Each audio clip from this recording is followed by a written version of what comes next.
নমস্কার, আমি আমার চ্যানেলে সবাইকে জানাই স্বাগত। আমি আবারও চলে এসলাম আরেকটা রেসিপি নিয়ে। আজকে রান্না করব কাবলি চানার ঘুগনি। কাবলি চানার ঘুগনি বানানোর জন্য কাবলি চানা 7-8 ঘন্টা ভিজিয়ে রেখেছিলাম। তারপর আলু আর কাবলি চানা একসাথে প্রেসার কুকারে দিয়ে বয়েল করে নিয়েছি।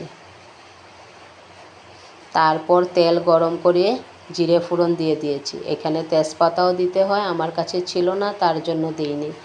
তারপর পেঁয়াজ কুচিও দিয়ে দিয়েছি। আদা, রসুন, কাঁচা লঙ্কা আর পেঁয়াজ একটু বেটে নিয়েছি।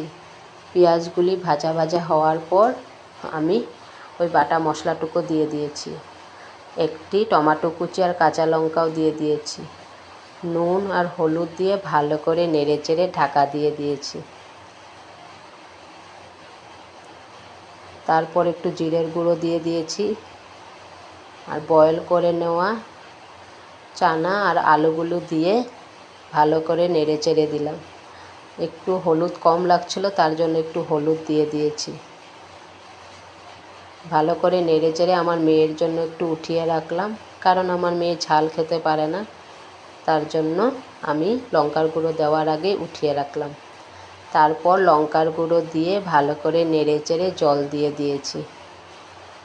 তারপর ঢাকা দিয়ে দিয়েছি। ঝোল এখন ফুটছে। তারপর আমি একটু মিট মশলার গুঁড়ো দিয়ে দিয়েছি। এই যে কাবলি চানার ঘুগনি হয়ে গেছে, এখন নামিয়ে দিব।